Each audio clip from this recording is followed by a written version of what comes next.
Step in the ring, it's time to play. Coach Rene and Matt lead the way. Radical MMA brings the heat. The martial culture podcast can't be beat. Punches fly, minds collide. Technique and heart side by side.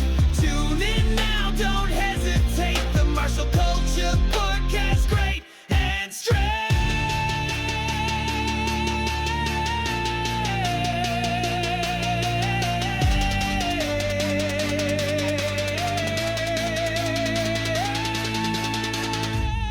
All right, let's get started. I want to beat somebody up right now.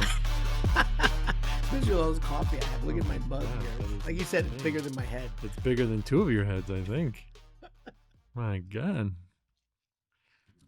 We talked about that in another episode, but never mind.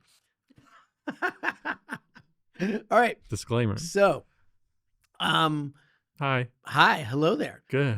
How you doing? I'm doing okay. Good, I'm doing good. okay. All right, right. So we tried to play this clip from a movie called Born a Champion with do you know Boondock Saints? The Yeah. movie? Yeah. So the Patrick Flannery, I believe his name is, the guy. Mm-hmm. He made a movie. I don't know if you know, but he is actually a black belt, legit black belt in Brazilian Jiu-Jitsu. He's been training for years. He owns an academy in California. And he kind of made a movie that he said was like a love letter to jiu-jitsu and the old days of jiu-jitsu. And I just saw it, and I wouldn't say it's like the best movie. It's a little preachy and whatever. But he has this one scene where, because he's like mopping the mats at a karate school because he's like, nobody really knows exactly what jiu-jitsu is. It's like the early 90s. The UFC just came out. And he's like having trouble making a little bit of a living. Mm-hmm. And then one of the students in the karate school go, hey, could you teach me that choke we just saw, I don't know, like Hoist Gracie use in the UFC or something? He's like, yeah, sure, let me teach you. But then the karate instructor goes in and he's like, dude, I'll just elbow a guy in the back and you don't need ground fighting this and that. And the scene is so cool because it hit me for the movie. Don't watch the movie. The movie's okay, whatever. It's like, it's whatever. But that scene, it just took me so back to the old days of the challenge fights. Mm-hmm. And so it was just so cool. He's like, so he does this. He goes, all right, he tells the students, hey, time to go. And he just rushes them out. And then the guy's like, see, you're just cowering out. But then he locks the door. He locks the door. You know you're in trouble in the movie when the guy locks the door. And he's like, okay.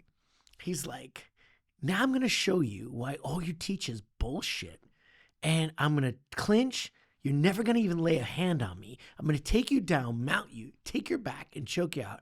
And just to show you that it wasn't a fluke, I'm going to do it all over again after explaining exactly what I did. And then he does that. He goes, takes him down, boom, chokes him out, does it. And the guy's like, yeah, I'm going to hit you with bad intentions. Come on. Takes him down again. Boom, same thing. And it's like, yeah, it's a little bit of like propaganda for jiu-jitsu. But you never saw the Gracie in action tapes, right? I don't think so. Okay, so this was like really... But it was like, you got to think of it as a different era. Uh-huh. Like we were talking before, it was like the VHS era. Uh-huh. There was no internet. There was nothing of the communications infrastructure we have today. And people saw this video that Rene Gracie made of all the times that Gracie Jiu-Jitsu was facing other styles and did well. Now, yes, he edited out, he made it look, he's making a commercial. So you have to understand he has an agenda, of course. Mm-hmm. But there's a lot of times where he actually blurred people's faces out, and some of them were really famous.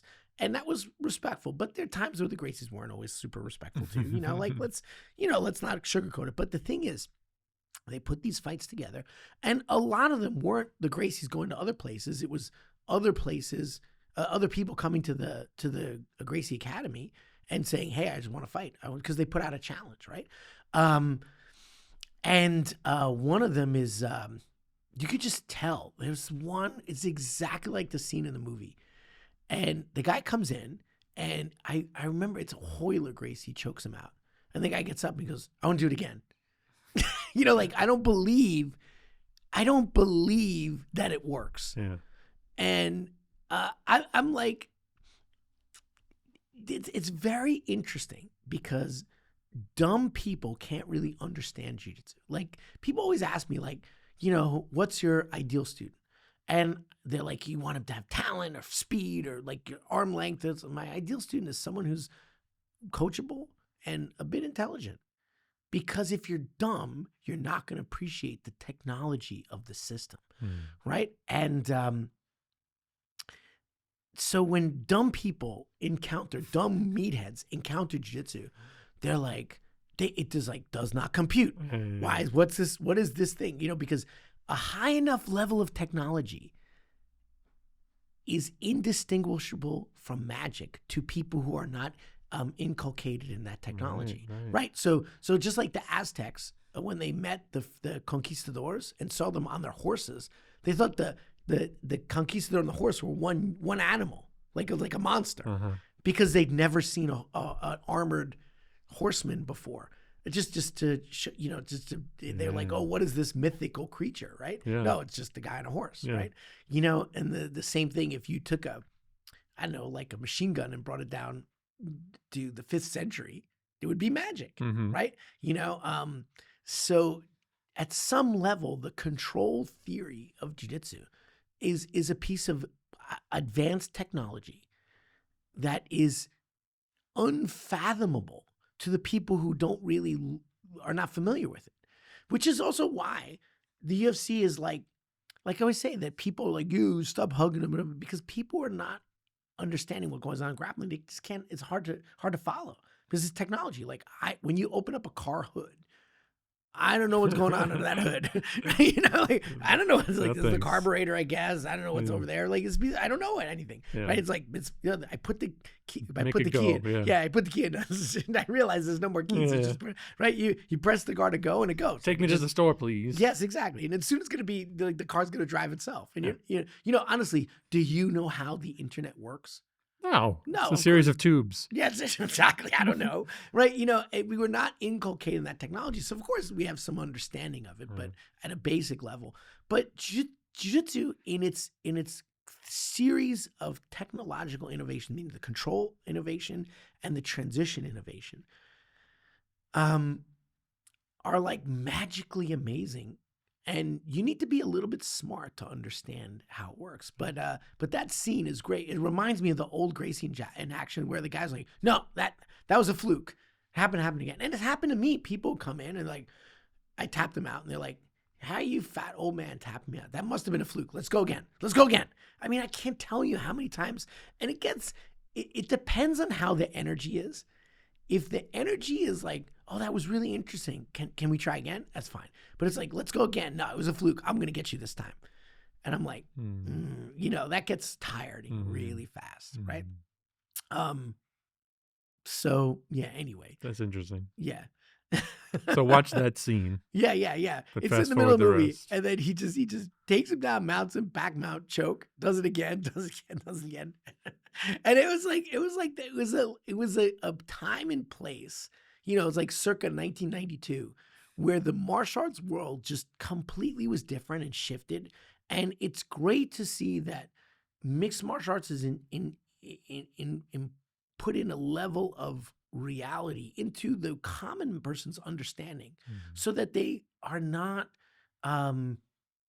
being taken advantage of with instructors who say they can do things that they can't. Right? So there's still a lot of bull crap out there, but there's a lot less than there used to be. A lot less. Still a lot of bull crap out there though. But anyway, it was a really cool scene. I'll see if I can send it to you and you can put it in the video or something, right? That's cool.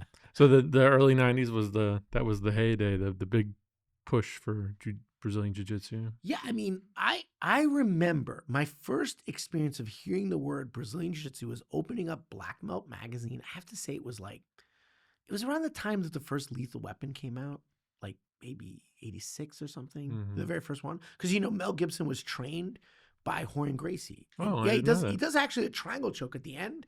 And actually does triangle twice, one in the middle of the movie and one at the end. And it was like the idea is he's trained in Brazilian Jiu-Jitsu, the lethal weapon guy, right? Mel Gibson, right? So I remember hearing about it, and what the Gracies did was they were putting out that challenge that the Gracie in Action did, and so people in Black Belt magazine were talking about it, and I'm like, what is this? And I really didn't know what it was. You had no idea, like you had no conception of it, right? Until really the first UFC, and then it was like, oh, that's what it is. Got it. How long were they in Brazil, like in their own little cocoon, before the world knew about it? Yeah, from like 1923 is the damn. official date of that. They say established 1923. Whether that's like exactly that time or not, but yeah, I mean the parents of Hoist and Hickson, all this, the Elio and Carlos were the two main guys who led the revolution, and they reached adulthood in the 20s and had their academy, and then kept fighting to like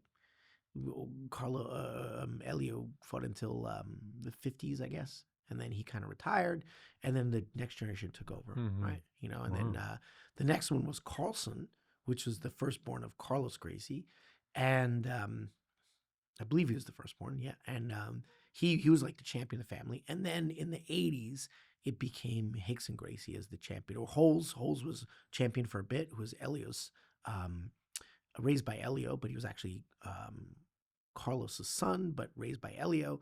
And he became the champion of the family, and then it became Hickson, and it was after that. Does that family have any daughters? My God. Yeah, they do, but they're totally sexist, so they don't care about them.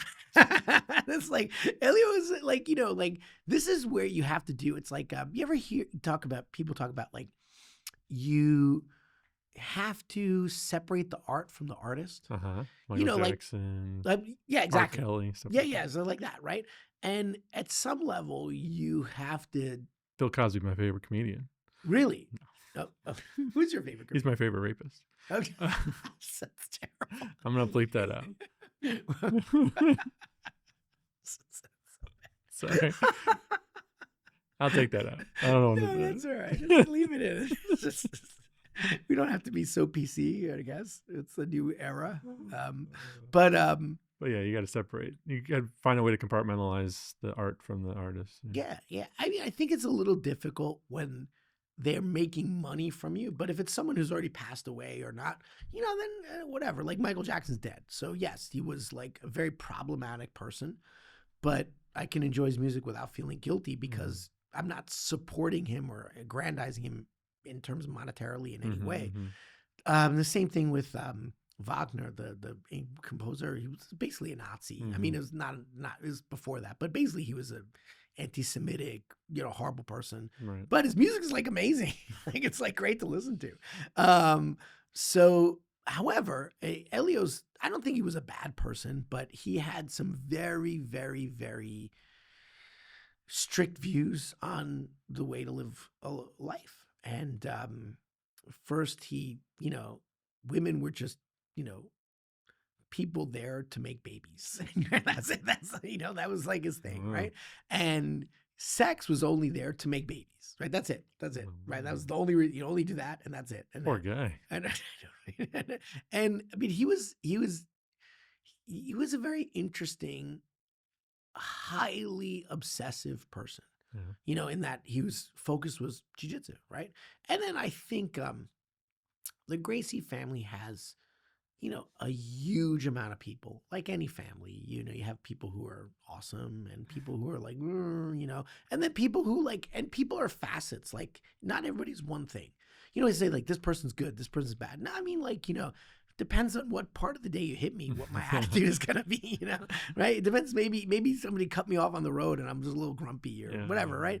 Or you're going through some stuff, and sure. So you, and also, for example, not even a bad way, but when I'm teaching, I'm teacher Rene. When I'm home, I'm husband Rene. When I'm with my friends, I'm friend Rene. Those are all very different people, different ways to be. Now, of course, there's each one is part of me.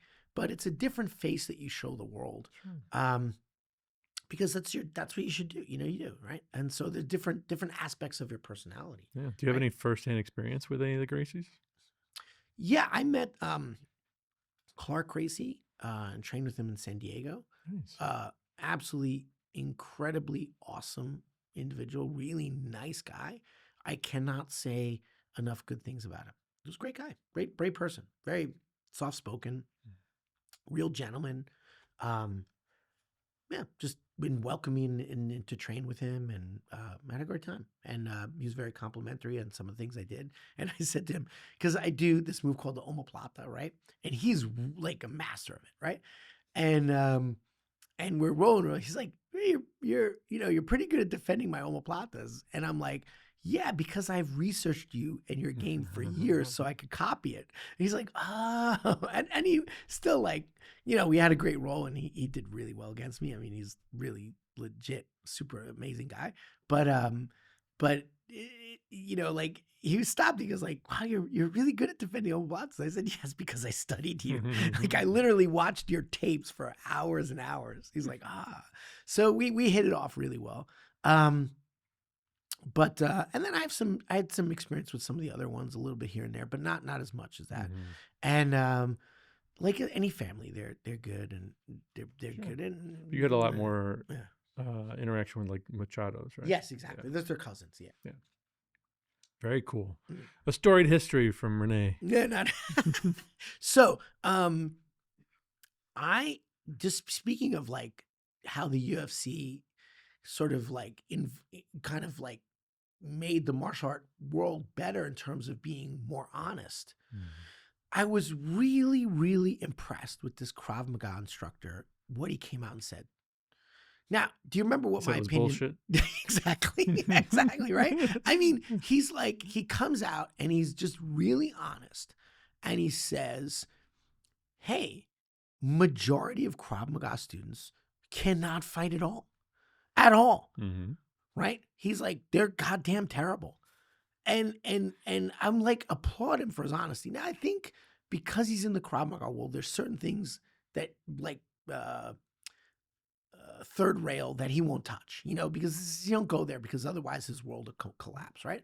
But he said three reasons why Krav Maga students suck. But it's not just to pick on Krav Maga, because these are universal. If these three things are not said, you're never, ever, ever going to get good. And it's a brutal take of honesty that I really appreciate. And he didn't hold back. And I was like, wow, I applaud you. Great job. And the first, what do you think is the first reason why, not just Krav Maga, but like people who can't fight but train all the time, right? Why are they terrible? Can't fight but train all the time. Yeah, they're like training all the time.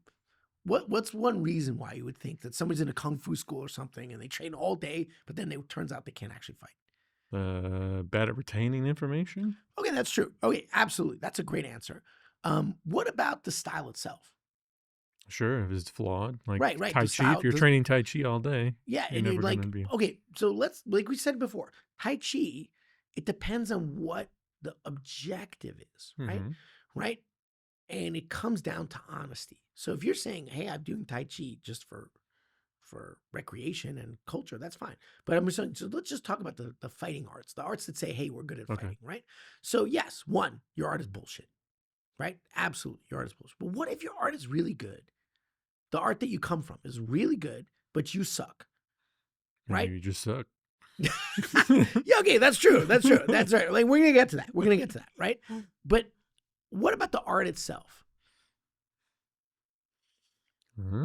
What if the teacher sucks? That's true. Yeah. Right. So I've had some, I'm not going to say names, but I've had some teachers in my 50 years. So this is actually my 50th year of martial art training, right? Actually, this month, August, is like, it's 50 years. Jesus freaking Christ. I'm old as dirt. And you're only 51, right? 55. I wish. I'm not like the Gracies. Gracies really did start when they were like 2. Damn. They like just roll around on the mat since they're children. Maybe not even 2, earlier. But okay, so you can be with an instructor who's legitimately really bad at teaching. He could be great. And let me tell you, a lot of times instructors who are amazing make terrible teachers. right? Do you follow sports that are not martial arts and the coaching side, maybe like tennis or something like that or anything? Mostly football. Football. Yeah. So are the coaches of football guys who are amazing at football? Not usually. No, not usually. Exactly. Yeah. That's actually true across all sports. Mm-hmm. The guys who are coaching are not the superstars Mm-hmm. because usually superstars can't explain how they get done what they get done. They can't explain it and Yeah. replicate it in other people. Sure. But the guys who suck can. Because they're like, they break it down like, why do I suck? Like, what am I? Yeah, exactly. Right. Self-reflection. Yeah, right. Yeah, like, why am I terrible? Right. And they make great teachers. Sure. Right. But even sometimes people who suck don't make great teachers. That's saying you always. Yeah. But most of the time, the people who are coaches are not the elite level guys. Mm-hmm. They're the B and C level guys who were like maybe had to work really hard to get good versus like the natural talent people, right? Makes sense. But it comes down to like maybe your teacher sucks, or your teacher has decided that he does not want to teach anymore, like he's burnt out or whatever. Like so, this is there was an instructor here in New York, and again I won't say his name, and he thought I didn't like speak Portuguese, but we're sitting next to each other in this thing, and he's like talking to another guy, and he's like, yeah, these stupid gringos, man, they're just a waste of time. I'm just charging them so I can save up for my house in Buzios. Buzios is like the summer resort area. A lot of people have houses in it. Like Fire Island here in New York or Hamptons, like it's Buzios, right? Nice. He's like, I'm saving for my house in Buzios. And he literally, anytime I encountered his students, they were legitimately awful. Like they knew nothing and they were just so terrible. But he was good himself. He was very good. And he has a brother who's also very good. And they're just like, dude, I'm not going to teach properly. I'm just going to teach some bull crap. And you know what people do? A lot of teachers do. They do this like showmanship kind of thing. And this is true in all martial arts. And martial art students, you need to worry about this. So you go to a seminar, right? Now, have you ever been into like a special like seminar for something like, I don't know, like podcasting or something? Like, how does it usually work? Do they teach you like, how does a seminar usually work? Like, how's it structured? Very high level stuff. Like this is how you use a microphone. Very kind of basic stuff, with a lot more flash and like showmanship and like bright lights. Do you like seminars like that? No, I hate it. Exactly. Yeah. That's exactly what I'm talking about. Now, what is an experience where you learn something from someone really, really well? Usually more like one-on-one, hands-on. Hands-on. Yeah. And do you cover like 10,000 things or a couple things really deeply? Just, one or two. Exactly. Focused. This is exactly what I'm talking about. Because the path of understanding things is style or body of knowledge agnostic. It doesn't matter what we're doing. The path to mastery is the same. And Miyamoto Musashi said, it's like, you understand the way in one thing. You understand it all. Meaning, to get good at swordsmanship is no different from getting good at photography or podcasting or coding. The way to expertise is the same. Now, if you're in a seminar, this happens all the time. And you're in a seminar like this, you're being robbed. But a lot of times students want to be robbed because it's weird. They have this weird ADHD, right? So what I'll do is they'll go in a seminar and they'll teach like a move a minute. So by the end of the seminar, you've learned like 400 moves. You've just been exposed to 400 moves and learned nothing. And, and 10 minutes after the seminar, you've forgotten everything. Yeah. So this happens a lot where it's like flash teaching. Like, let me show you this amazing thing here, this thing here. Isn't that cool? Isn't that cool? Isn't that cool? And it's terrible. Yeah. Right? I want to tell you about one of my instructors, Higa Machado, one of the Machado brothers. One of the best seminars I've ever seen. So he comes and he says, I'm not going to teach anything. I'm going to problem solve all of you. You give me a problem and we'll all solve it and we'll focus on it. And this is what we're going to do. And he stopped and they said, and they was like, okay, I'm getting pinned. The guy goes, I'm getting pinned. I can't get out of cycle. He was like, well, what's the situation? Let's go this. Let's go this. And an hour later, we were all amazing at solving that problem. And that's all we did, right? And he wasn't like doing flash. It was like, and then the Suicide Seminar was 2 hours. 2 hours in, we were maybe like 300% better. Wow. You know, it was like, oh, that's how you do it, right? You don't throw like 10,000. You hear, he's like, let me problem solve with you guys. What's the issue here? Let's all work together. Okay, let's create this little structural game here to analyze this problem. What do you think here? And then we'll come back and then we respond to it. Makes sense. Yeah, exactly, right. And it's just one topic deeply. But most teachers, they want to show. The couple comes from a couple. Even I do this once in a while because you're like, let me show all this cool stuff I know. Isn't it amazing? And then you're like, whoa, I just taught you way too much. Okay, let me pull back. You know, because even teachers who are not burnt out, not like that guy who's like teaching crap. Sometimes they're like, they overestimate a student's ability to absorb everything that they've taken their life to master. Like I've been training for 50 years. I cannot take what's here and inject it into your brain in 5 minutes. Right. Even though I want to. I want to do that. You know, I know jiu-jitsu from the Matrix, right? Yeah. So the first thing is, does the art suck? The second is, does the teaching suck? And what is good teaching? Teaching is long-term mentorship, one-on-one, where you're building significant skills on top of each other, like bricks. And I'll tell you, I know there's one person, and he's very good at teaching individual techniques. So he can teach you how to do an armbar right there. And he's very good, and he can fix it and do this and that. But he can't make you into a champion over 5 years, right? He can just teach you moves, but he can't build you as a martial artist in his game. You can't do it. He doesn't know how to do it. That being said, his individual technique teaching is extremely effective and good. But there's two types. Am I going to teach you this one thing here, or am I going to over time build your game and build and constantly go back? And this is, the things that do this the best are like medical schools and engineering schools. Because if you don't build a holistic understanding of engineering or medicine, literally people die. So they are very good at this kind of structure, right? Places where it's absolutely terrible is, generally speaking, humanities. So I've been through, I went to grad school at Ivy League place, but, like some of the teaching there was like ridiculously bad.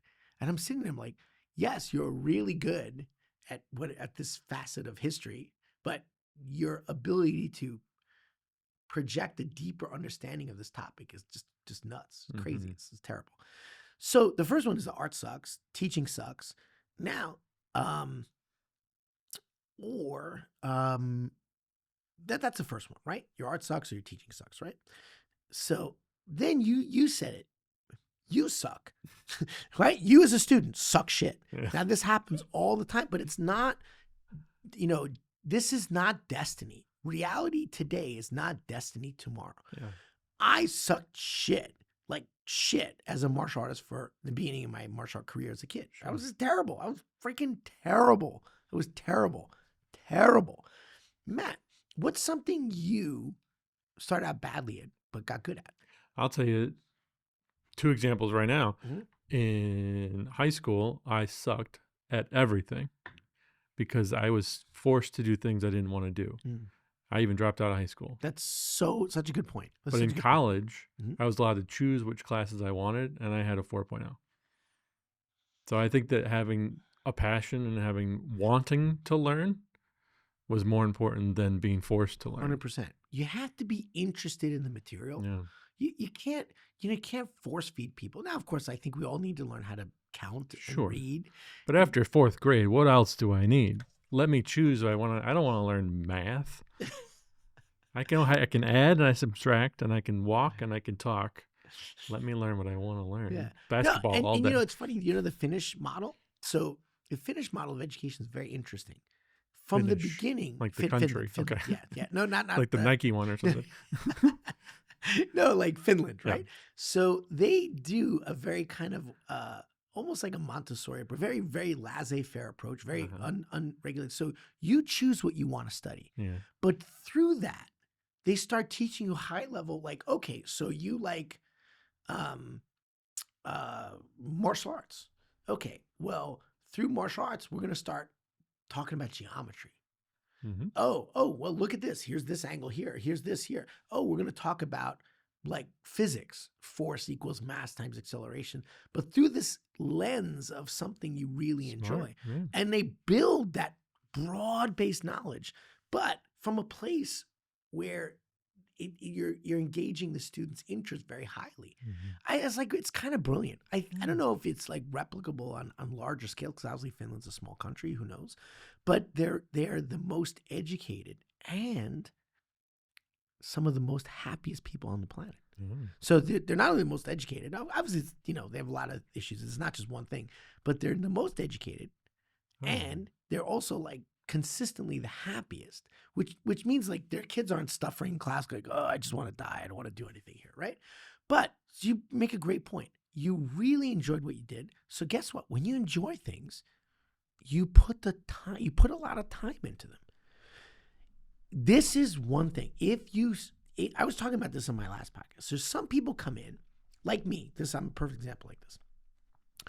There are guys with talent and there are guys with no talent. I was a no talent guy. So when I was training, the talent guy would put in 1 hour and he would get 1 hour of skill acquisition. Let's say 1 hour, 1 unit, right? 1 unit of skill acquisition. I would put in 10 hours and get not even a half of the skill he did, maybe 1/10. So I'm training 10 times as much, but learning 10 times less because I was a shit athlete. Like I was just shit, like shit. Like I didn't understand my body. And part of this is like I grew up with a father who was very European, and he's like never really didn't understand baseball or Western sport culture. He's like, we hike and we ride bicycles and we swim. That's what we do. We are German and we do these things called hiking, and that's what we do. And there's no hand-eye coordination. So there's no like sprinting or this or that. And also he was more like a reading type person. So our recreational time when we were kids was sitting at home reading, right? Like it'd be like TV is the idiot box, the turn was time to read, and that was great. I'm very appreciative of that. He was a great dad, right? But at the same time, when I was like about 5 years old, I was so behind my peers in hand-eye coordination and ability to move my body or anything. Like I couldn't catch a ball. I still can't catch a ball. Like ball stuff is not my thing. I don't like ball sports to begin with. But I guess where did it start? It started because I wasn't good at it, and I had no interest in it. From day one, I was always interested in martial arts. So even though I was getting better so slowly, I did put the time in. So I put in not 10 times, sometimes 100 times what other peers were doing. And I started seeing results. The one thing is I didn't have an injured body as a kid, right? I didn't have an injury. What I'm seeing now is also some people can put a lot of effort in, but they have, I see this very common with people who weight trained incorrectly. Their bodies are so stiff now that they literally have destroyed their potential to get better. I've seen this all the time with bodybuilding guys. They're so stiff that they just can't move well. That's not everybody, but it happens all the time. So when you're hitting this bottleneck of you suck, you have to be very honest with yourself and say, am I willing to put in this amount of training? And this is what the guy said, the Krav Maga guy said. He's like, most people suck because they're just not willing to train hard. They're just not willing. So to get to point A to point B, B meaning functional and self-defense, that's a long road, a road filled with sweat and tears and some blood and disappointment and frustration and coming back and a lot of things where you have to look back in. Why am I not getting this? What's going on? Oh, I'm too stiff. Guess what? I have to do what my fighter Devin does. He goes to yoga 3 times a week. Not because he's a good athlete, but he's like, I'm a little stiff from these injuries. Let me do yoga. Oh, let me do this stretching.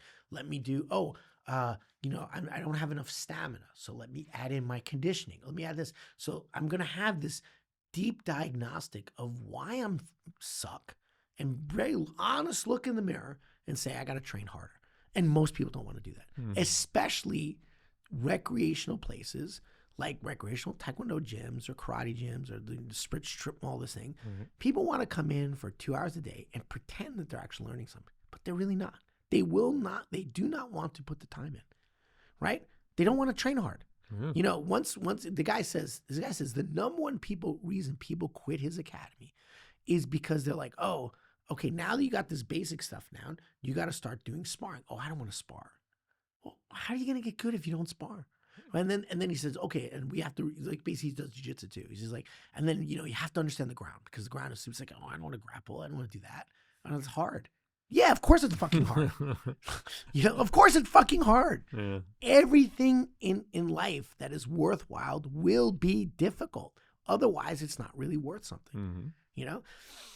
Now, so there's the art sucks, the teacher sucks, or the student is suck and unwilling, one, to put the work in, two, doesn't see how to overcome their physical flaws, like their stiffness or things like that.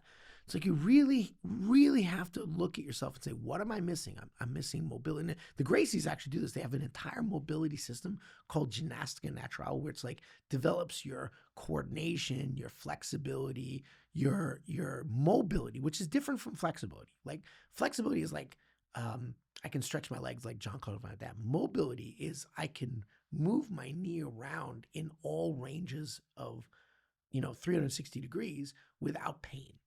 You know, like I can't do that. I don't have good mobility now, but like I can, like this, like my mobility here, I can't bring my head behind here. Now, yeah, I'm super flexed, but my mobility in my shoulder joint is thing. So flexibility and mobility are a little bit different, right? Of course, they're complementary, but so are you missing mobility? Are you missing flexibility? Are you missing strength? Are you missing cardiovascular things? Are you missing a technical understanding of the topics? And are you willing to put the time in to overcome those deficiencies? And most people will say, no, I got a day job. I got kids. I just want to do a couple things. I want to hang out with my boys and wrestle or hit the bag, and there's a lot of kickboxing schools here in New York run by really good teachers.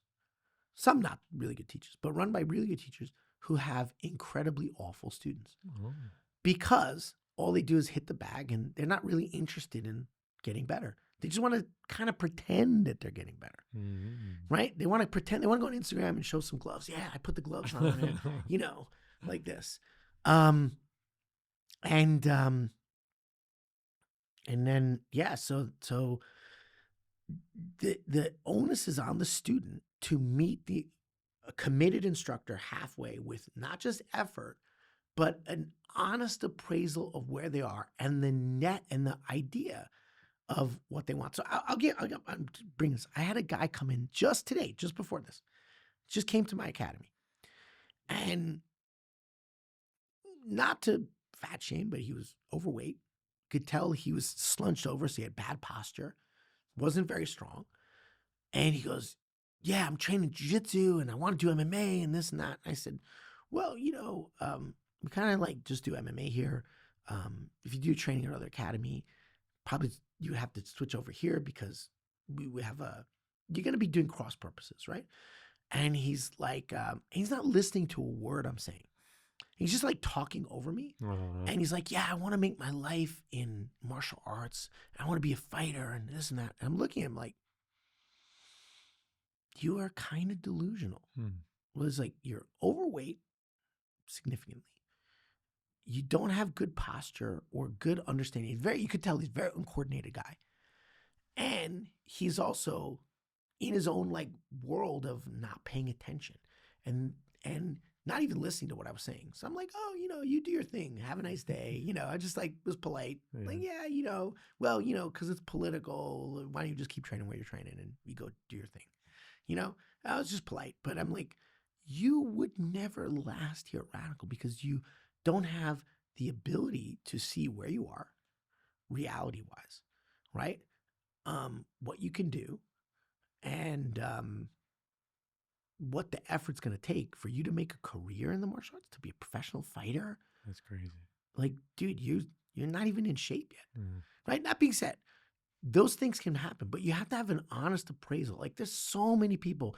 I get this email all the time. I want to be the next UFC world champion. Man, do you know how much hard work that takes? And also a bit of luck too. What I mean by luck is Yeah. like not getting injured. For you know? sure. You know how much work that takes? Like, you have no idea. So if you want that level, but not even, let's say, the professional fighter, it's a level of just being adequate and being a master of your art, or being a very good adherent, very good practitioner of your art. Mm-hmm. You got to put the time in. You have to put the mat time. And what does that take? What does that take? Number one, more than anything else, sacrifice. You can't go partying every Friday and Saturday night if you want to actually get good at martial arts. That's why I'll never be a UFC champion. Not even a UFC champion, right? Like, you have to have some discipline. You have to be like, well, yeah, I'm not going to take this like hanging out with my friends. Yeah. You know, I'm going to go and train, and sacrifice of time, which is a very precious, limited resource, is a very big deal. And like I said, people don't want to work hard. They don't want to look in the mirror honestly, or they don't want to make the commitments, the sacrifice that it takes to get to the other level, right? And then, you know, the last thing was the environment. Like, maybe your environment is not right, and this, I think, comes down to the instructor. But it's like, you need to train with resistance. You need to train with people who are actually sparring with you. Like you said, Tai Chi. There's no resistance. You're not going to get good. You need to really train with a lot of different people. And this goes back to the Derek Moneyberg, that fake black belt. So, you know, he's only doing private lessons. I found it. Like, he never trains outside of this like weird private lesson. For the guys who didn't listen to the last episode, there's this guy who got his black belt in like 3 years, and he sucks. He sucks. It's just a cell belt, right? But he never actually went to any classes. He just hires this, like, he's super rich. So he hires these guys to come to his house, teach him some stuff, and then that's it. And they just keep doing it, and he pays him a lot of money. Yeah. You will not get good on private lessons alone in anything. That sounds weird, because you're like, wouldn't private lessons be like great? Right? You know, yeah. Wouldn't it be like supercharge your learning? Sure. Yeah. I mean, to some extent it's possible, but do you play an instrument, right? No? All right. I dabbled in guitar. In guitar, right?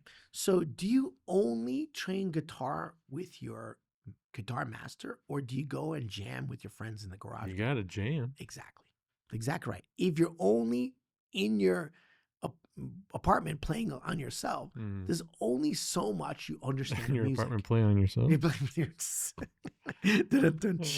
No, but there's only so much you understand. You have to jam. You have to play with other people, so many interact different with other people people, out be there, part of a community. And in martial art terms, you have to fight a tall guy, a small guy, a fat guy, a skinny guy, a fast guy, a slow guy, a crushing heavyweight guy, a guy with technique, a guy with no technique. You have to adjust your strategic thinking to all these different variables. I tell people, like, I get emails this all the time. Can I just do privates with you? And I say to them, mostly, I don't do that. Right now, I don't even say it. What I do is I just set my private rate really high. Some people are like, I can't afford that, right? But like, you won't get good doing privates alone. So if we just do privates, it's a scam, because you won't actually get good, because you'll just be learning to fight me. Yeah. And my body works a weird way. Like, you know, I'm just me. Like, I can't replicate a 6 foot tall, 250 pound guy, because I'm just 5'7". I can't replicate that. Like, the person would need to train with me, and they need to train with you, and they need to train with Brianna, and you need to train with, not Miles, the other guy out there. Ramon, right? You know, these are people in the, right? And you need to apply it to all these different body types and different ways of fighting. And then that's real knowledge. You know, like, okay, I'm going to jam with these guys here, and I'm going to I'm going to play like rock. Okay, here I go with these guys, and I play jazz, or I play salsa, or whatever, right? You know, that's a real musician, where you can go and adjust to a thing. Of course, you're going to have your specialty, but you're never going to get really good unless you train in a group of like-minded people. But you know what? You know what people say? Iron sharpens iron. To be a champion, you got to train with a champ. It's not true at all. You can train with people who don't know anything and get really, really good as long as they're training intensely, mindfully, and seriously with the same goals as you. And this is true. Radical, we rebuilt after the pandemic. And basically, everybody in the academy was just starting at zero because we reopened the pandemic and we had most people, we were closed for 3 years. So a lot of people didn't come back. And we had some people with some experience, but most people were not, super high level. And look, in 3 years, look what we've achieved. We achieved massive number of belt championships and things like that because the training, everybody's on the same page. Everybody's training hard with the same objectives, the same detailed, honest approach, looking in the mirror. I need to put more in. I need to do this. And no delusions. I hate delusions. Like, hey, I messed up this. Let's fix this. Let's do this, right? And great attitude, great teamwork with lots of different body types, things like that. And it's not just Radical. I mean, I'm talking about my academy, but there's this famous guy named Kashiwazaki. Was it him? Yeah, it was him, right.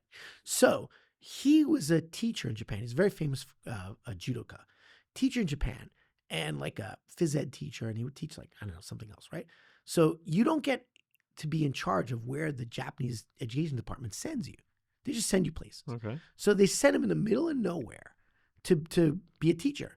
And he's this like super famous judo guy. And he's like, there's nobody in the town who does judo.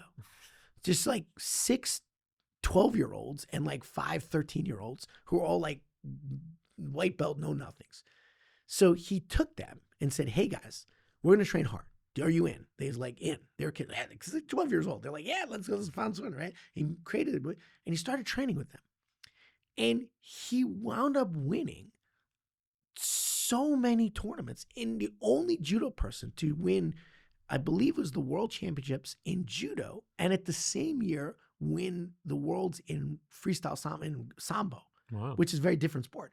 Training with 12-year-old white belts, right? But there's ways to do it, right? But they're legitimately, you don't need to be training with champions to be a champ. You just have to train like a champ. You have to train really hard, and your training partners have to be as committed to the process as you are, right? And then you can really, really grow, right? And then look at the Gracies themselves. The Gracies started out knowing nothing. None of them knew anything. They were taught by one guy, and then they developed their own family, and they grew from nothing. And then they grew from nothing to something amazing. But it's true. It's repeatable all over the place. You get good by training with people who, when you surround yourself with the same environment, the environment that's designed for the success that you want. If you're in a very low-level recreation environment where nobody wants to do what you want to do, that's going to be hard, right? If you're in a place where everybody's a fighter and you don't want to be a fighter, you want to be a recreational guy, that's going to be not a good place. You have to find where you are. And there's no judgment. You want to go to a recreational gym, that's fine. It's just you have to find the environment for you. Right. So those are the 3 things that like really important. And what I felt was, I like this honesty, right? Where he's like, yeah, most people suck, right? And that's not just true of Krav Maga, though it's particularly true of that art. But most people doing martial arts are delusional and suck, and they honestly have no idea how bad they are, right? Something weird like in martial arts, because we don't, like, if you play basketball against an NBA guy, you'll immediately know how bad you are, right? But that doesn't happen very often. But you might play against a guy who's good and can kind of smoke you.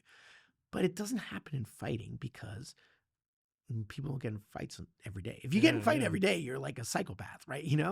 And most people who are going to martial art gyms, like the gym itself, to retain you, dumbs down the environment, Oh, wow. Yeah. So that's very interesting. Yeah. Or the teacher, just doesn't want to, like, he's like, even one of my teachers said, he's like, and this I think about this all day. He's like, Americans, he was not American, but he said, American students disappoint me in their effort. I was like, I understand what you mean. But I don't think that's true. I think what happens is you have to make clear what you are and make clear what kind of gym we are, and then attract the people that you want. But it's hard. You don't make as much money when you do that, Yeah. But of course, the almighty dollar is sometimes what drives people. Yeah. Anyway, so it was a very good video. I thought it spurred a good conversation. Why you suck, Yeah. or why? It could be something out of your hands, like your teacher. Could be something in your hands, like you, which is, and it could be something about your environment you're in. Yeah. You know? Very interesting about martial arts. It's like one of the only sports where you might not know you suck. Yeah, that's true. That's exactly true. Yeah. Yeah. And, you look at all these guys in China where they were exposed as frauds. Most of them didn't realize they were frauds. Yeah. They didn't know. They had no idea. Like, oh, I'm going to kill this guy. No, you're not. You're going to die. Wow. Interesting. Yeah. So that's my 2 cents of the day. I like it. Yeah. Well, I hope you did. I'm so happy. Yeah. So find an instructor that is committed to you. Find a path that is honest.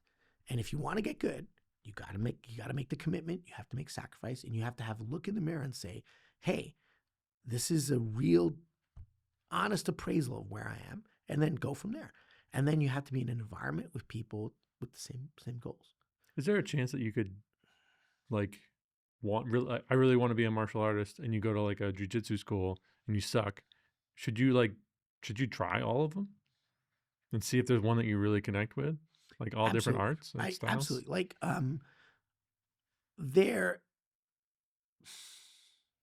you have to start, like you said, you have to start with something you like. Yeah. And there's just literally people come in and they're like, I hate grappling. All right, well, then it's not for you, man. Probably MMA is not for you either. But then, we had one of my friends, and he's like, I love Muay Thai. Never watch MMA. Never watch Jiu-Jitsu. No interest in it. I'm a Muay Thai guy.